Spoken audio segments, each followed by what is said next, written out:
Price the Lord. സ്തോത്രം. കർത്താവിൻ്റെ അതിപരിശുദ്ധമായ നാമം വാഴ്ത്തപ്പെടുമാറാകട്ടെ.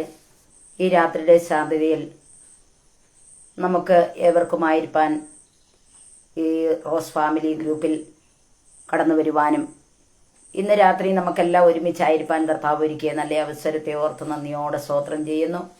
കഴിഞ്ഞ പകൽക്കാലമെല്ലാം കർത്താവ് നമ്മെ അങ്ങിങ്ങായി സൂക്ഷിച്ചു.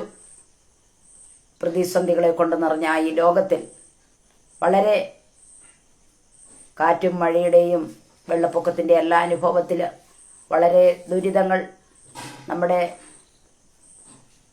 സംസ്ഥാനം വളരെ ദുഃഖത്തിലായിരിക്കുമ്പോൾ ഇന്ന് രാത്രി ദൈവത്തിൻ്റെ മക്കളെ നമുക്കെല്ലാം ഒരുമിച്ച് നമ്മുടെ രാജ്യത്തെയും നമ്മുടെ സംസ്ഥാനത്തെയും ദേശത്തെയും എല്ലാം ഓർത്ത് പ്രാർത്ഥിപ്പാൻ കർത്താവ് ഈ നാളുകളിൽ നമ്മെ സഹായിക്കട്ടെ, അവിടുന്ന് ബലപ്പെടുത്തട്ടെ. ഈ സന്ധ്യാവേളയിൽ നമുക്ക് ദൈവത്തിൻ്റെ സന്നിധാനത്തിൽ സന്തോഷത്തോടെ അല്പസമയമായിരിക്കാൻ കർത്താവ് നമ്മുടെ ജീവിതത്തിൽ തരുന്ന ഈ അവസരങ്ങൾ അത് ഏറ്റവും വിലയേറിയതായി കണ്ടുകൊണ്ട് നാം ഓരോ ദിനങ്ങളിലും മുന്നോട്ട് ജീവിപ്പാൻ തക്കണം കർത്താവ് നമ്മെ സഹായിക്കട്ടെ. ഇന്ന് രാത്രി റോസ് ഫാമിലി ലൈവിൽ കടന്നു വന്നിരിക്കുന്ന എല്ലാ പ്രിയപ്പെട്ടവർക്കും, വിശേഷാൽ ഈ ഗ്രൂപ്പിൻ്റെ ചുമതല വഹിക്കുന്ന റോസിലി ആൻറ്റിക്കും എല്ലാ മെമ്പേഴ്സിനും ഏവർക്കും വേഗം വരുന്ന കർത്താവായ യേശു ക്രിസ്തുവിന്റെ നാമത്തിലൂടെ എൻ്റെ സ്നേഹവന്ദനത്തെ അറിയിക്കുന്നു. കർത്താവ് എല്ലാവരെയും ധാരാളമായി അനുഗ്രഹിക്കട്ടെ. അമേ സ്തോത്രം. ഇന്ന് രാത്രി ഹല്ലേലൂയ ദൈവത്തിന്റെ കരങ്ങളിലേക്ക് നമ്മെ സമർപ്പിക്കാം. ദൈവവചനം നമുക്ക് ചിന്തിക്കുവാൻ, ധ്യാനിക്കുവാൻ ഈ രാത്രി കർത്താവ് നമ്മെ ബലപ്പെടുത്തേണ്ടതിന് ദൈവകരങ്ങളിൽ ഏൽപ്പിക്കാം.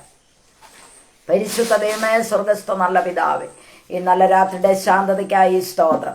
ഇന്ന് രാത്രി സ്വർഗത്തിലെ വലിയവനായ ദൈവം അവിടുന്ന് ഞങ്ങളെ ബലപ്പെടുത്തണമേ. വചനത്തിന്റെ ആമേൻ ഹല്ലേലൂയ അതേ കർത്താവ് വിടുതലുകൾ അനുഭവിപ്പാൻ കർത്താവ് ഇന്ന് രാത്രി കൃപ ചെയ്യണം. ഈ ലൈവിലായിരിക്കുന്ന എല്ലാ പ്രിയപ്പെട്ടവരെയും ദൈവം മാനിച്ച് അനുഗ്രഹിക്കണമേ. വചനം ശ്രദ്ധിക്കുവാൻ, അത് കർത്താവെ ധ്യാനിക്കുവാൻ, ആമേൻ തന്റെ കുഞ്ഞുങ്ങളെ അവിടുന്ന് ബലപ്പെടുത്തേണ്ടതിനായി പ്രാർത്ഥിക്കും. ദൈവ സാന്നിധ്യം കൊണ്ട് മറയ്ക്കണം, കൃപയിൽ ഹല്ലേലൂയ അവിടുന്ന് സൂക്ഷിക്കണം, യേശുവിൻ നാമത്തിൽ തന്നെ ആമേൻ. ഇന്ന് രാത്രി നമുക്ക് ദൈവത്തിന്റെ പാദപീഠത്തിൽ വീണ്ടും സമർപ്പിക്കാം.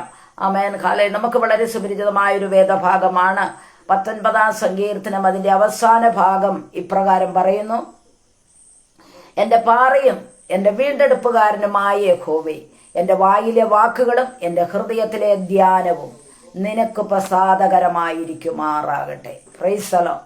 ആമേൻ. വളരെ സുപരിചിതം, നമുക്ക് വളരെ പരിചയമുള്ള ഒരു വേദഭാഗമാണ് ഞാൻ ഇവിടെ വായിപ്പാനിടയായത്.